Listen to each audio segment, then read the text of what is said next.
બીજા નંબરનું શું તો કે ગાયનું દૂધ એ સર્વશ્રેષ્ઠ આહાર આ ઋતુ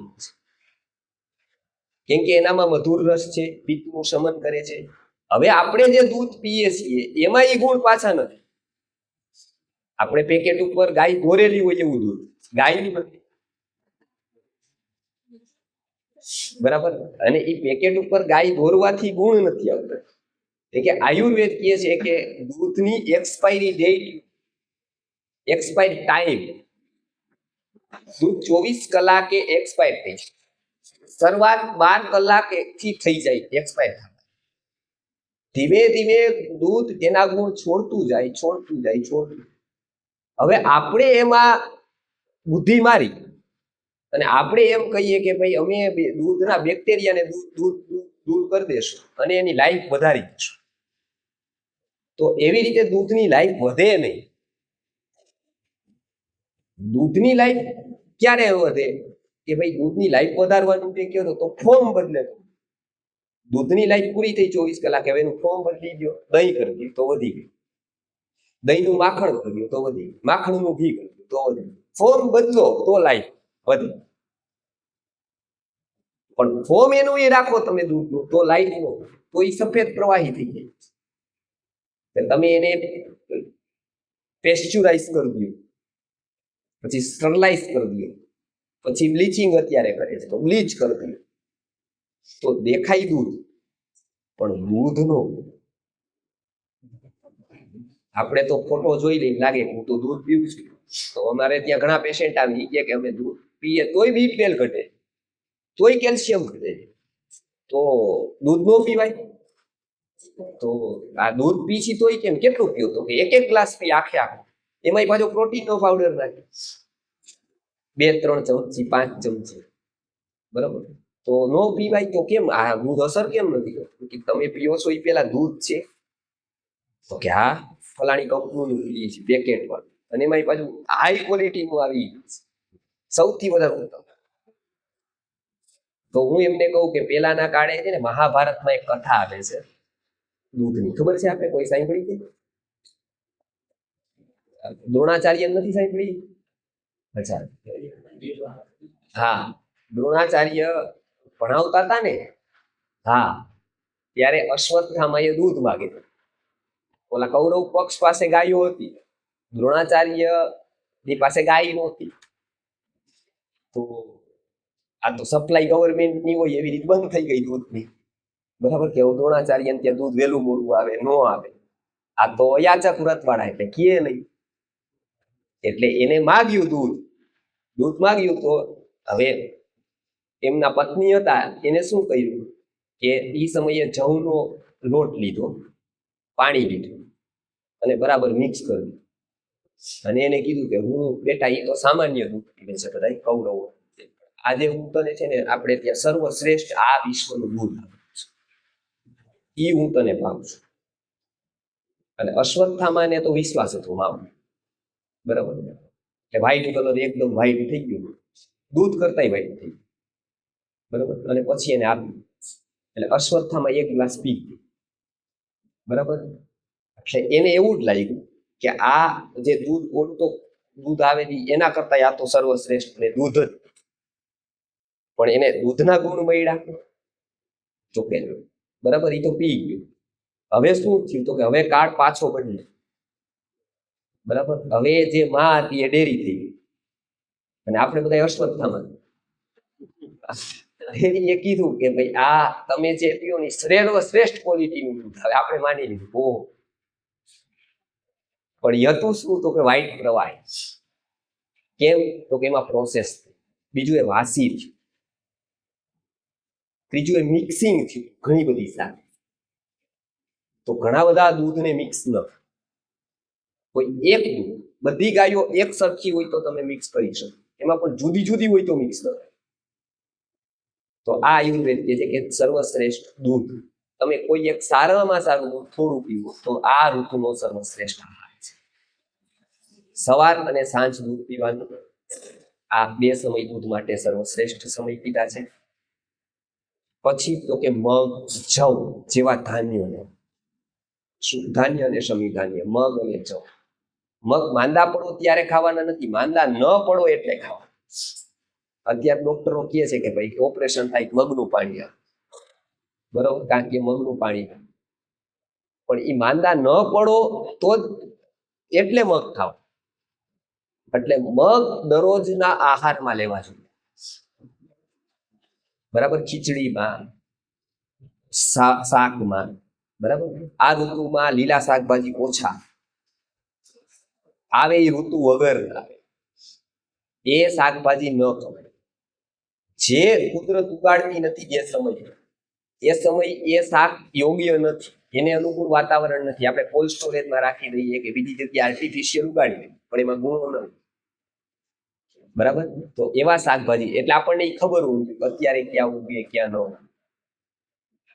તો મગ સારામાં સારા અત્યારે ઉગવા વાળામાં તો કે ભાઈ પરવલ, દૂધી, બરાબર છે. પછી હવે તો કે કંદમાં સુરણ, બરાબર. તો એવા શાકભાજી આપણે અત્યારે લઈ શકાય. કારેલા, એવા શાકભાજી અત્યારે લઈ શકાય. પછી તો કે મુનક્કા એટલે કે કાળી દ્રાક્ષ, આ ઋતુમાં સર્વશ્રેષ્ઠ, રાત્રે પલાળી અને સવારે લઈ શકાય, બરાબર છે. પછી ખસખસ, ખબર છે ને, લાડવા ઉપર આપણે લગાડીએ એ ખસખસ પણ આ ઋતુમાં શ્રેષ્ઠ, કેમ કે ડાયેરિયા થવાની સંભાવના રહી, અપચો થવાની સંભાવના રહી, એમાં ખસખસ ખાસ ઉપયોગી છે. તો આ એક ખાસ આ ઋતુના શ્રેષ્ઠ આહારની વાત કરી. આવા તમે અનેક આહારો જોઈ શકો કે જે પિત્તનું શમન, જે લોકો બોલતા હોય, ગાતા હોય, અથવા તો જે લોકોને ગરમી રહેતી હોય છે, એમના માટે આયુર્વેદે 5 વસ્તુ કીધી છે ખાવાની. એની ગુજરાતીમાં પણ કહેવાય છે કે ભાઈ દૂધ, સાકર ને એલચી, વરિયાળી ને દ્રાક્ષ, જો ગાવાનો ખપ હોય તો 5 વસ્તુ ચા. આ 5 વસ્તુ કીધી, દૂધ, સાકર, એલચી, વરિયાળી અને દ્રાક્ષ. આ ઋતુમાં આ 5 લઈ છે. આ સ્વરીય છે, વર્ણ્ય છે, એટલે કે સ્વરને સારો કરનાર છે અને પિત્તનું શમન કરનાર છે. દૂધ, સાકર, એલચી, વરિયાળી અને દ્રાક્ષ, બરાબર. એટલે શરદ ઋતુમાં આ અમૃત જેવું કહી શકાય કે શ્રેષ્ઠ આહાર છે. સમજાઈ ગયું? હવે એવું કહીએ તો શ્રેષ્ઠ આહાર આ છે, તો પછી ન લેવાય એવા આહાર ક્યાં કે જે આપણને રોગ કરી શકે? તો કે એવા આહાર, સૌથી પહેલો છે મૂળો. અત્યારે કદાચ અહીંયા નહીં આવતા હોય, પણ અત્યારે જે મૂળા આવે એ મોટા, બરાબર, જેને ઘરડા મૂળા, બરાબર. તો એ મૂળા અત્યારે નથી. આપણે એક કહેવત સાંભળી છે, an apple a day and keep doctor way, બરાબર. હવે એનું ડિસ્ક્રિપ્શન કાંઈ નથી. જો કે એપલ ક્યારે લેવું, કેટલું લેવું, ક્યારે ન લેવું, પછી બાળકે લેવું, વૃદ્ધે લેવું, યુવાને લેવું, એવું કાંઈ છે કાંઈ? એન એપલ અ ડે, દરરોજ એક ખાવું, પણ ક્યારે ખાવ? સવારે ખાવ, બપોરે ખાવ, સાંજે ખાવ, ક્યારે ખાવ? તો એવું કાંઈ. પછી કયા ભાગમાં ખાવ? માનો કાશ્મીરમાં ખવાય, ગુજરાતમાં ખવાય, મહારાષ્ટ્રમાં ખવાય. આયુર્વેદે આવી વાત કન્ડિશન વગરની એક પણ વાત નથી કહી, કે દરેક જગ્યાએ કન્ડિશન એમ, બરાબર. એમને શું કીધું કે મૂળો છે એ ભાદરવા મહિનામાં તમને કોઈ 1 લાખ રૂપિયા આપીને કહે કે મૂળો ખાવ, તો મૂળો નો ખાવ. કેમ કે 1 લાખ રૂપિયા જેટલો ફાયદો કરે ને એનાથી વધારે મૂળો નુકસાન. અને એનો એક મૂળો માગસર મહિનામાં 1 લાખ રૂપિયાનો હોય ને તો ખરીદી, કેમ કે 1 લાખ રૂપિયાનો ખર્ચ જેટલું નુકસાન કરે એનાથી ક્યાંય ઘણો વધારે મૂળો ફાયદો. એક જ મૂળા વિશેના 2 સ્ટેટમેન્ટ આયુર્વેદ. માગસર મહિનામાં મૂળો અમૃત તુલ્ય થઈ જાય ત્યારે ખાસ ખવાય. એકય દિવસ ન ચૂકાય, મૂળા વગરનો દિવસ નો જવા દેવાય. અને ભાદરવા મહિનામાં મૂળા જોવાય પણ. એક જ વિષયના બે સ્ટેટમેન્ટ ઋષિઓના જો, કેમ કે એ માધ્યસ્થ ભાવે કોઈ એક પ્રત્યે એમનું દોષય જોવે છે અને ગુણ પણ, અને તો એનો શ્રેષ્ઠ ઉપયોગ કરી શકે. એટલે પેલું જોયું મૂળું ઈ ન. હવે મૂળા જેટલા દ્રવ્યો લઈ લ્યો તમે કે જેમાં તીક્ષ્ણતા અને ઉષ્ણતા છે, સપોઝ ડુંગળી, લસણ, બરાબર, આવા જેટલા દ્રવ્યો તમે લ્યો એ બધા જ આ ઋતુમાં ન, કે પિત્તનો પ્રકોપ કરે, બરાબર છે, તાવ આવતા વાર ન લાગે, બરાબર. પછી મૂળો, મોગરી ને દહીં શરદ ઋતુમાં નહીં, બરાબર, દહીં ન, બરાબર. તો દહીં ન ખવાય, કેમ કે એ પણ ઉષ્ણ છે. આયુર્વેદે દહીંને ખૂબ સારું માને, અમૃત તુલ્ય, પણ શરદ ઋતુમાં પાછી ના, બરાબર. જેટલા ઉષ્ણ અને તીક્ષ્ણ પદાર્થો છે, પાઉંભાજી છે, એમાં ભાજી કહું તો એ અત્યારે શાકો નો આવે, બરાબર, ચટણી અતિશય હોય એટલે એ ન, બરાબર. પછી તો કે તેલનું સેવન ન હોય, ભજીયા ન હોય, એ વર્ષા ઋતુમાં ખાવ, અત્યારે ન ખાવ. તેલ વાળી વસ્તુઓ અત્યારે ઓછામાં ઓછી, બરાબર. એક તરફ તેલ સ્થાવર વસ્તુઓમાં સર્વશ્રેષ્ઠ સ્નિગ્ધ પદાર્થમાં એનો, અને એક તરફ અત્યારે લેવાની આયુર્વેદે ના હોય, બરાબર. પછી આ દહીં, તેલ જેવા દ્રવ્યોનું સેવન ન કરાય, કે પિત્ત વધારે. પછી તો કે અત્યારે ક્ષારનું સેવન ન કરાય. આપણે મરચા ઉપર મીઠું લેતા હોય તો એ ન લેવાય, ખોરાક સારો ન લેવાય. આપણે હોટલમાં જમીએ છીએ ત્યાં ક્ષારોનો ખૂબ ઉપયોગ થાય. અજીનો મોટો નામનો એક ક્ષાર આવે, જેને 5મો ટેસ્ટ કહેવામાં, બરાબર છે. એ સ્ટિમ્યુલેટ કરે આપણી ગ્રંથિ, પણ એ ક્ષાર હોવાથી નુકસાન પણ થાય. અત્યારે કોઈ પણ પ્રકારના ક્ષારો ન લે, તો ક્ષારનું સેવન ઓછામાં ઓછું કરાય. જો થાય તો રક્તના રોગો વધી જાય, લોહીના રોગો, લોહીના વિકારો થાય, ત્યાં ખંજવાળ આવે, ચામડીના રોગો થાય, આ ઘણા બધું નુકસાન થાય. પછી તો કે મોર્નિંગ વોક કરવા જતા હોય તો ઝાકળ ન લે. શરદ ઋતુમાં સૌથી વધારે ખરાબ ઝાકળ. તમે મોર્નિંગ વોક કરવા જતા હો તો મોર્નિંગ વોક, અને એમાં ઝાકળ હોય તો મોર્નિંગ વોક ફાયદો ન કરીને એનાથી 10 ગણું ઝાકળ નુકસાન, કે સીધો અહીંયા આવે. સવારે જતા હોય તો ઝાકળ પડે ત્યાં, તો એ ઝાકળ અત્યારે ખૂબ આપણા મગજનો તર્પક કફને વિકૃત, એને કારણે માથું ભારે થાય, વાયરલ થવાની સંભાવના, એટલે ઝાકળ ન લેવાય. પછી તાપ ન લેવાય, તડકો, બહાર નીકળવાનું ઓછું કરાય, કા ઓછી વારમાં આપણે પહોંચી જવાય એવું હોય તો નીકળાય. પછી તો કે વ્યાયામ અને શ્રમ. આપણે અત્યારે જિમ્નેશિયમમાં જાય છે અને કોચ બધું આપણને સમજાવે, બરાબર. હવે એને શરીર શાસ્ત્રનું જ્ઞાન નથી, બરાબર. એ આપણને એક્સરસાઇઝ સમજાવે, આવી કરવી, તેવી કરવી, ઓલી કરવી, ઓલી ન કરવી. એને સૂક્ષ્મ પ્રક્રિયાઓનું જ્ઞાન નથી, બરાબર છે. ધંધો જેને અંદરથી ખબર ન હોય ને એની સલાહ ધંધામાં, એ તમને એમ કે બહાર બેનર મારી દો બધી જગ્યાએ, એટલે પ્રચાર જ પ્રચાર. જો તો ગ્રાહકોની લાઈન થાય, એમ લાઈન એવી રીતે લાઈન થાય ન થાય ને. એની સ્ટ્રેટેજી મુજબ કરો તો લાઈન એક દિવસ થાય. આ એવી વસ્તુ છે બોર્ડ મારવા જેવી, કે તમે આટલા ડમ્સ મારો, આટલા દરરોજ આ કરો, પણ કઈ ઋતુમાં કરાય. અત્યારે તમે જો વ્યાયામ કરો તો રસનો ક્ષય થાય, અને રસનો ક્ષય થાય તો અનેક પ્રકારના રોગો શરીરમાં ઉત્પન્ન થાય. રસ જાળવી રાખવો જરૂરી છે. અત્યારે જેનો 10,000 પગાર હોય અને 1,000 ની બચત હોય, એને હું ઇન્વેસ્ટમેન્ટ પ્લાન કહું કે ભાઈ તમે દર મહિને 5,000 ઇન્વેસ્ટ કરો, પછી માલામાલ 15 વર્ષ પછી. પણ પેલો કેવું જીવતો જ નહીં, 15 માલામાલ બીજા થશે મારા.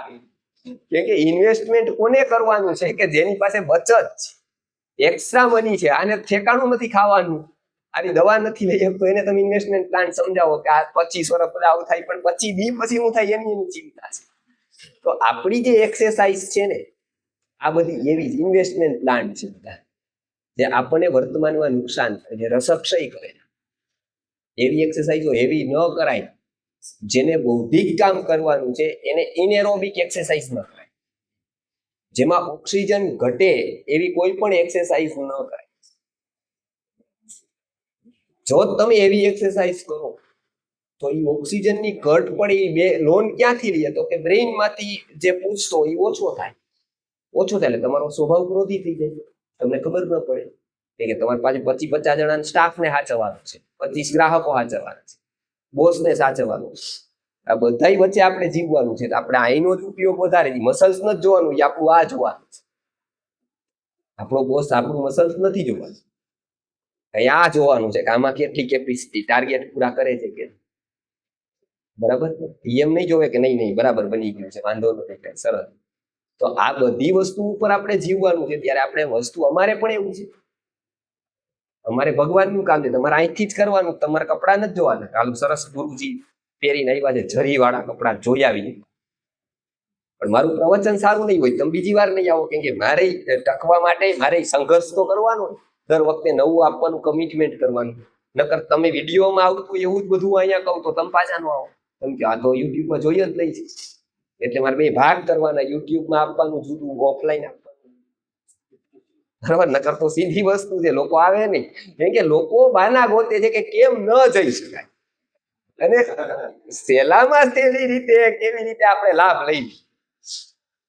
તપ વગર કેટલું થાય એટલું કરો, કષ્ટ વગર કેટલું થાય એટલું કરો. લોકો અમને કહે છે કે તમે યુટ્યુબ પર બેઠા બેઠા વિડીયો બનાવો ને એટલા જોરદાર, કષ્ટ કરો માં વડોદરા આવવાનું, અમદાવાદ આવવાનું. પણ એ અલગ વસ્તુ છે, ત્યાં આવો પ્રભાવ ન થાય, બરાબર. બીજી વસ્તુ, તમારી આવી અવસ્થા નો થાય. કેમ કે તમે છોકરા રમતા હોય, એક બાજુ મારો વિડીયો આવતો હોય, પછી બહુ રાડું નાખે મને પોઝ કરી દો, ગુરુજી તમે શાંત રહ્યો, એટલે મારે બેસી જવું પડે. ઓકે, પછી કેટલીક વાર તમે ઊંઘ લઈ આવવા માટે ગોળીની જેમ ઉપયોગ કરો. ટ્રાયકાર 0.25 ની ગોળી આવે કે હાલો હું નથી આવતી, ચડાવો દેવભાઈ ને, તો ચાલુ કરી દઈએ. પછી તમને મન થાય કે બંધ કરી દે. આ બધી વસ્તુમાં ડિસિપ્લિન, અહીંયા છો તો કમસે કમ ડિસિપ્લિનમાં તમે 2 કલાક સાંભળીશ, અને એ જે માઇન્ડસેટ ચેન્જ થાય એ ખૂબ સારું. એટલે આ યુટ્યુબ આવતા ઓફલાઈન નું મહત્વ ઘટ્યું નથી, એ એટલું જ છે કે એ જે પ્રભાવ કરે ને, heart to heart, word to word, એ ઓલું એમાં વચ્ચે 5 જણા આપણી વચ્ચે આવે, યુટ્યુબ અલ્ગોરિધમ આવે, એ વિચારે કે આને આગળ કરવો કે ન કરવો, બરાબર. તો એમાં ઘણી બધું, અહીંયા કોઈ નથી સિવાય કે આ 2-4 જણા બેઠા હોય વિડીયો ઉતારવા, એ હોય એ પણ એવી રીતે બેસે વચ્ચે. પણ અહીંયા વ્યાયામ અને અતિશ્રમ ન કરાય, એનાથી રસનો ક્ષય થાય. બેનોને રસનો ક્ષય થાય તો મેન્સિસના પ્રોબ્લેમ, કેમ કે રક્ત ધાતુની ઉપધાતુ છે મેન્સિસ, રજ. તો અત્યારે બેનો જે જિમ્નેશિયમમાં જાય છે, એને જિમ્નેશિયમની કસરતની એટલી જરૂર છે જ, એને કારણે એને મેન્સિસના એના પ્રોબ્લેમ વધે. કેમ કે અયોગ્ય રીતે શરીરને વાળે, ગર્ભાશયની સ્થિતિ કેવી રીતે બદલે, ત્યારે એને એનું ધ્યાન રાખીને એક્સરસાઇઝ કરવી છે. પુરુષો કરે એવી એક્સરસાઇઝ બેનોય નથી કરવી. એટલે ખાસ અતિશ્રમ ન, ભાગદોડ હોય તો આ ઋતુમાં ઓછી, આ ઋતુ અનુકૂળ નથી, તો અતિશ્રમ ન કરવો, વ્યાયામ. એટલે શરદ ઋતુમાં આપણા તહેવારો જો, તો એમાં ક્યાંક ને ક્યાંક પ્રાજ્ઞ ઋષિ મુનિઓએ આ વસ્તુ વળી દીધી છે. તમે દિવસે શ્રમ નહીં કરો, કરશો તો તકલીફ, વ્યાયામ કરશો તો તકલીફ, નહીં કરો તો ઊંઘ નહીં આવે, એ તકલીફ ઓછી નથી આવતી. ઊંઘ નહીં આવે તો 1000 રોગો થવાની સંભાવના, ઊંઘ ન આવે, બરાબર. એટલે માનવાનું કે આપણી પાસે 100 કરોડ રૂપિયા હોય ને તો પણ એ વ્યર્થ છે જો આપણને ઊંઘ સારી. કે જે શાંતિ ઊંઘ આપે ને એ આપણને 1 કરોડ રૂપિયાનું આપે છે. ઊંઘનું એટલું મહત્વ આયુર્વેદ બતાવે છે. અને અત્યારે બાળકોની ઊંઘ ડિસ્ટર્બ છે ને એટલે એને મેમરી લોસ થાય છે, સાયકોસોમેટિક ડિસીઝ થાય છે. બાળકો ભદ્દા, ક્રોધી, જીદી, ગુસ્સાવાળા થાય છે. જુઓ તો એનું સ્ટ્રક્ચર કેટલું બદલી ગયું, જોયું તમે? એના ગ્રોથ હોર્મોન્સનું ડિસ્ટર્બન્સ શું હતું? કેમ કે એ ડીપ સ્લીપ લેશે ને ત્યારે એ અવસ્થામાં જાય છે કે જ્યારે એના ગ્રોથ હોર્મોનનું સેક્રેશન, તમને ખબર છે, એ ગાઢ ઊંઘ જોઈએ, સુષુપ્તિની અવસ્થા જોઈએ. હવે આપણે રાત્રે લાઈટો ચાલુ રાખી દઈએ, ટીવી ચાલુ હોય, સ્ક્રીન ચાલુ હોય, મોબાઈલ જોતા હોય. હવે આમાં એ ડીપ સ્લીપ આપણી થાય, શરીરમાં કામ ચાલુ હોય, પાચન હોય. કે આપણે રાત્રે 10-11 વાગે જમ્યા હોય, 12 વાગે સુવા ગયા હોય, તો 11 વાગે જે આમાશયની પ્રક્રિયા શરૂ હોય, પક્વાશયની પ્રક્રિયા શરૂ હોય, હવે એમાં તમને ઊંઘ ક્યાંથી આવે?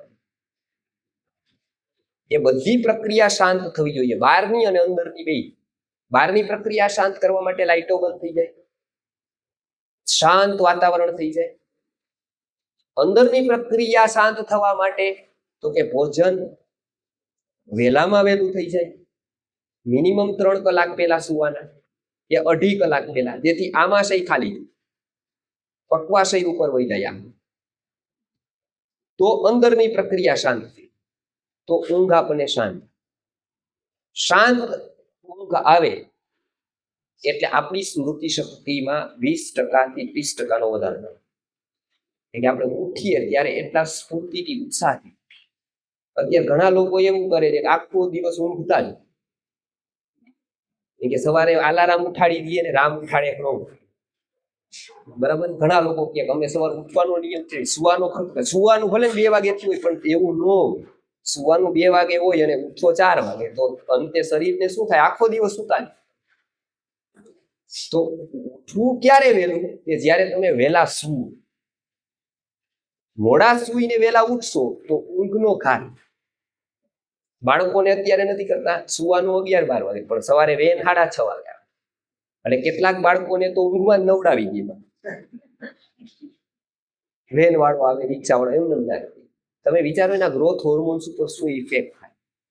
અને આવું શિક્ષણ લઈને એકડા બગડાનું કરશે એવું, તો એના ગ્રોથ હોર્મોન બરાબર નહીં હોય તો હોર્મોનલ ઇમ્બેલેન્સ થાય ને એનાથી જે રોગો થાય ને એ અતિ કોમ્પ્લિકેટેડ હોય. જેનું શિક્ષણ આપણે બાળકોને આપવાની જરૂર છે. પ્રત્યેક સ્કૂલમાં ત્યારે આયુર્વેદ શીખવવાની ખાસ જરૂર છે. નકર આગલી પેઢીમાં એવા મહાભયંકર બીમારીઓ થશે ને, આવી 1000 હોસ્પિટલો આપણે વડોદરામાં ખડકશું, એનું કોઈ આરોજ નહીં આવે. કેમ કે બહેનોને અમે કોલેજમાં જોયું, જ્ઞાન, યુવાનોને કાંઈ જ્ઞાન નહીં, શું ખવાય શું ન ખવાય કાંઈ નહીં. એટલે અમારી વસ્તુ એવી છે કે આવા વિચારોને આપણે આપણી આવતી પેઢીને પહોંચાડીએ. આવતી પેઢી નકર ભયંકર રોગી થશે, અને જે પોતાના રોગમાં જ રાષ્ટ્રનો ઉપયોગ કરશે. બુદ્ધિમાન લોકો આને પેટના ને ગર્ભાશયના રોગો માટે જેનો ટાઈમ પેલો થશે, તો રાષ્ટ્રનું શું થશે? તો રોગી પ્રજા થશે આખી, જો જ્ઞાન નહીં. એટલે તો કે જેમ અતિશ્રમ અને અતિ વ્યાયામ ન કરાય, એમ દિવસે ન સુવાય. એટલે ઋતુમાં શું રાખ્યું? જો શ્રમ રાતનો રાખ્યો. જોયું? શરદ ઋતુમાં જો આપણો એક પણ તહેવાર રાતનો નથી, જોયું? પણ શરદ ઋતુના બધા તહેવાર રાતના જ છે. જો આપણે ત્યાં રાત્રે એકય તહેવાર નથી, રાત્રિ આપણા માટે નથી. બરાબર છે? એ બેડ નાઇટ છે, ગુડ નાઇટ નથી. બરાબર? જો 12 કાર્યક્રમો, એક પણ રાત્રિ પૂરી થાય એટલે પૂરું થઈ, સંધ્યા પૂરી થાય એટલે પૂરું થઈ, પછી 12ના કોઈ કાર્યક્રમો નહીં હોય. પણ એક શરદ ઋતુ અપવાદ છે. શરદ ઋતુમાં જોવો તમે, નવરાત્રી, રાસ ગરબા તો રાત, બરાબર છે. પછી શરદ ઋતુમાં તમે રાસ ગરબા શરદ ઋતુનો હોય, પર્વતારોહણ હોય, ફરવાનું હોય, તો શરદ ઋતુમાં રાતનું. બરાબર? આ રાત્રે જ છે બધું. બરાબર? કેમ? તો કે ભાઈ રાત્રિમાં શ્રમ થવો જોઈએ, કેમ કે દિવસે તો કરવાનો હોય, પણ રાત્રે પાછો ગાંડાને જેમ નથી કરવાનો. ગાંડા તમે એમ કહેશો કે વડોદરા સમજી ગયું છે આયુર્વેદ, એટલે જો 2-2 વાગ્યા સુધી કરી હાલે છે ને. અહીંયા તો ટ્રેડિશનલ કેટલી બધી થાય, હું જોતો વડોદરાનું આખું. તો એવી રીતે તો નથી જ કરવાનો, એ તો સાવ વિકૃત છે. બીજે વગાડો તમે તો તમે ખબર છે સ્પેસ મેકર મુકાવ્યું હોય, ખબર છે તમને હાર્ટમાં તકલીફ થઈ શકે, એટલા ઘાતક કિરણો હોય. બીજે જેટલું પ્રકૃતિને અને આપણી શરીરની પ્રકૃતિને સ્વાસ્થ્ય નાની કરે એટલું બીજું એકઈ નહીં. ગણપતિ ઉત્સવમાં ઠેર ઠેર લાગે. બરાબર, ગણપતિ મુંજાઈ જાય છે, આ ક્યાં ડીજે વગાડે છે, આવડા મોટા કાન હોય છતાંય તકલીફમાં મુકાય. તો આવા ઘાતક વસ્તુઓ આપણા આરોગ્યને નુકસાન કરનારી આવી, એની ફ્રીક્વન્સી એટલી તકલીફ વાળી હોય કે જો તમે એનો અવાજની ફ્રીક્વન્સી લ્યો વારંવાર તો તમને હાર્ટમાં તકલીફ પડી શકે, કાનમાં તકલીફ પડી શકે. કેમ કે સાઉન્ડનું એક મહત્વ, તમારે કેવું મ્યુઝિક સાંભળવું, કેવું સંગીત સાંભળવું. ઘાતક અવાજો આવે તો આ ગ્લાસ તૂટી જાય, તો આપણા પડદા તો કોમળ, આપણી હૃદયની જે સ્નાયુઓ હોય એ કોમળ.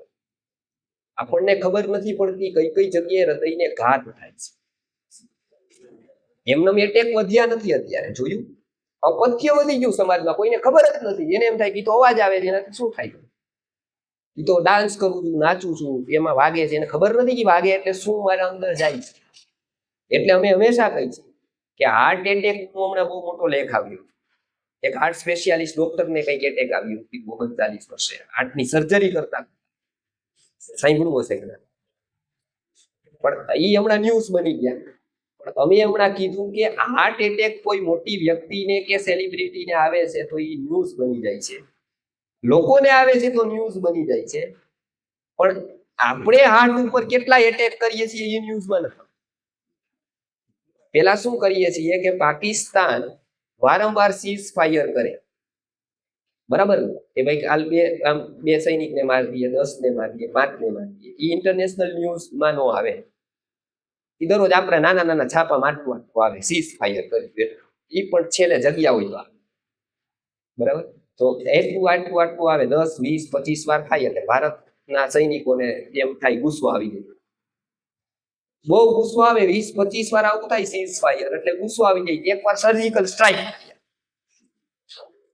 બરાબર, તો બધા ન્યૂઝમાં આવી જાય ને, ઇન્ટરનેશનલ અમેરિકા કહેવા માંડે કે તમારે આવું નહોતું કરવું, આ કરવું. બરાબર, સેમ આવી પરિસ્થિતિ આપણા શરીર સાથે થાય. આપણે હાર્ટ ઉપર એટેક કરીએ, એ ક્યાંય ન આવે. આપણે ડીજે સાંભળીએ, હાર્ટ ઉપર એટેક થયું. આપણે સ્ટ્રેસ લઈએ, હાર્ટ ઉપર એટેક થયું. આવા એક વર્ષમાં 100 થી 150 વાર આપણા હાર્ટ ઉપર એટેક. પછી આવું 10 વર્ષ કે 5 વર્ષ કે 2 વર્ષ થાય ને એટલે હાર્ટ થાકી જાય, એટલે ઈ સર્જિકલ સ્ટ્રાઇક,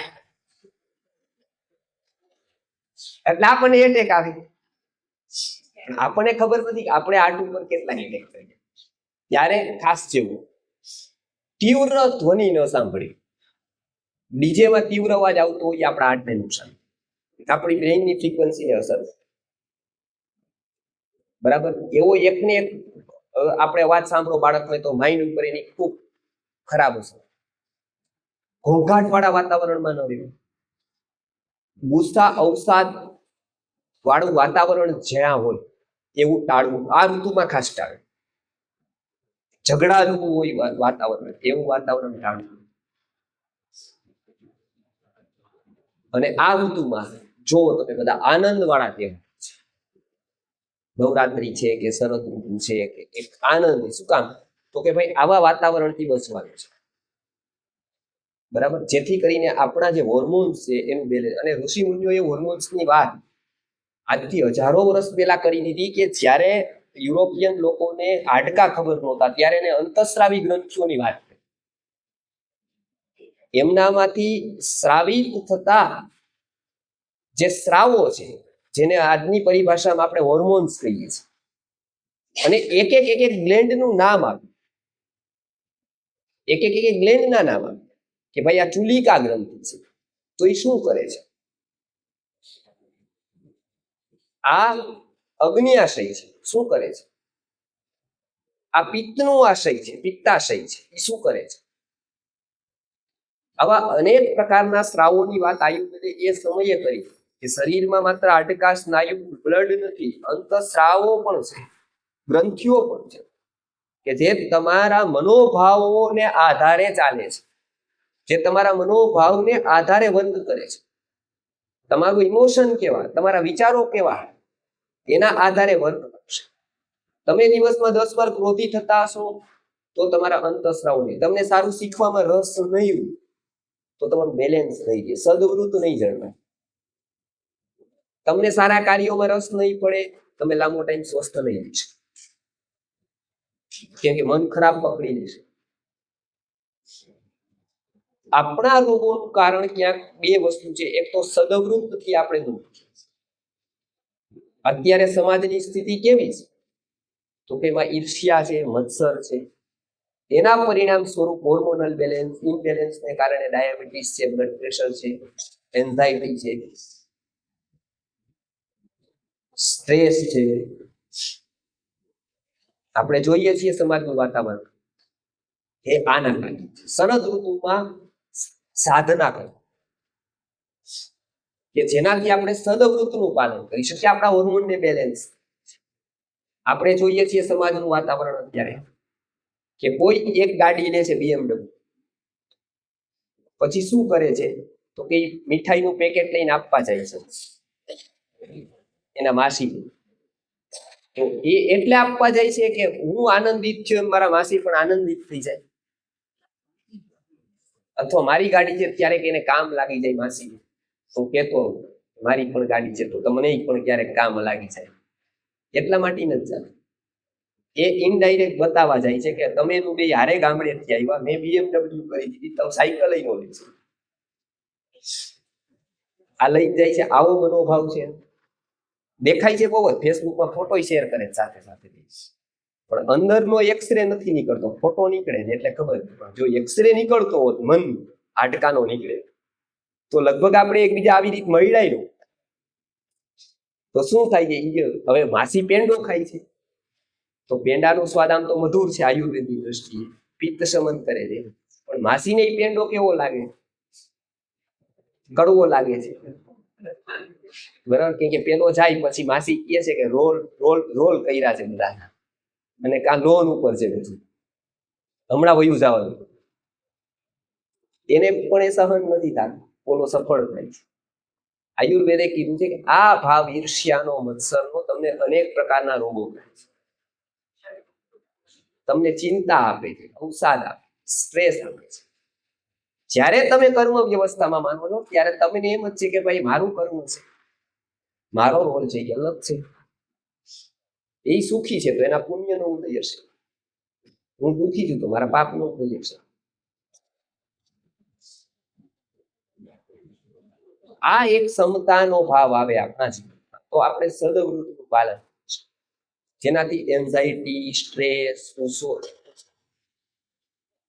આપણે પ્રોપર સદવૃત્તનું પાલન કરીએ તો આપણા હોર્મોનલ બેલેન્સમાં રહીએ. એટલા માટે આયુર્વેદે કીધું છે કે આ ઋતુમાં ખાસ તમે ધ્યાનનો અભ્યાસ કરો. સ્વસ્થ વૃત્તનું તો પાલન કરો, સાથે સાથે સદવૃત્તનું પણ પાલન.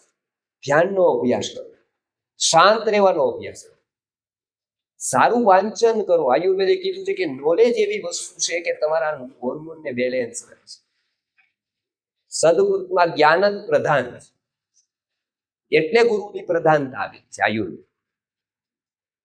કે જ્ઞાન તમે લો છો ત્યારે શું થાય છે કે તમને સારું શીખવાની, સારું ભણવાની જિજ્ઞાસા.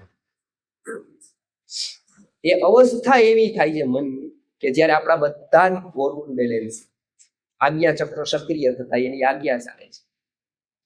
તો આ ખાસ શરદ ઋતુમાં સદવૃત્તનું અને સ્વસ્થ ઋતુનું મહત્વ છે.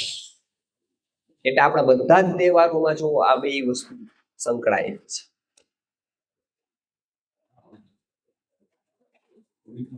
આ ઉત્સવો છે. હવે આપણે એક એક ઉત્સવો ઉપર લેતા કે શરદ ઋતુમાં ક્યાં ક્યાં ઉત્સવો આવે છે. કે સૌથી પ્રથમ આપણે જોયું, અને દરેક ઉત્સવો જોશો તો એની પાછળ એક દેવ હશે, કાંઈ એક ઋષિ હશે, અને કાંઈ એક ઔષધિ હશે. આયુર્વેદ વગરનો કોઈ ઉત્સવ હશે જ, જેમાંથી તમને આયુર્વેદ નહીં હોય એવો એક પણ ઉત્સવ હશે જ. ક્યાંક ને ક્યાંક આયુર્વેદ સંકળાયેલું છે, અને એ કરવા માટે જ ઉત્સવનું પેકિંગ કરે. પણ આપણે વિકૃત કરી દીધું. બરાબર? આપણે બાળકને શું થાય કે સારામાં સારી વસ્તુ આપવા માટે, સારામાં સારો લાડવો આપવા માટે આપણે સરસ પેકિંગ કર્યું, લાકડાનું રમકડાનું આપણે આવે છે ને આવડા રમકડાના પેલા આવે બોક્સ, એમાં ડાગલો જ લાગે, પછી ખોલે ત્યારે ખબર પડે કે અચ્છા આ તો બોક્સ, બરાબર. તો એવું આપણે સરસ કરી દીધું. હવે બાળકે શું કર્યું કે લાડુઓ ના ફેંકી દીધો ની બોક્સ થી જ રમવાનું,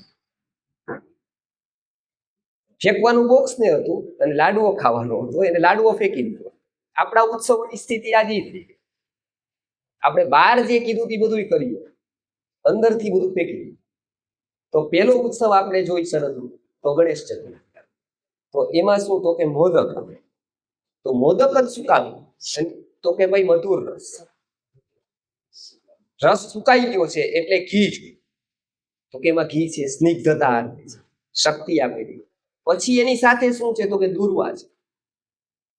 તો કે આ ઋતુમાં જે બ્લીડિંગના ઇસ્યુઝ થાય છે એમાં એક ઔષધિ એવી છે કે જે આપણું બ્લીડિંગ રોકી શકે. નાકમાંથી લોહી આવે, મોઢામાંથી આવે, ચાંદા પડે, એમાં એક શ્રેષ્ઠ ઔષધિ છે એ છે દુર્વા. બરાબર છે.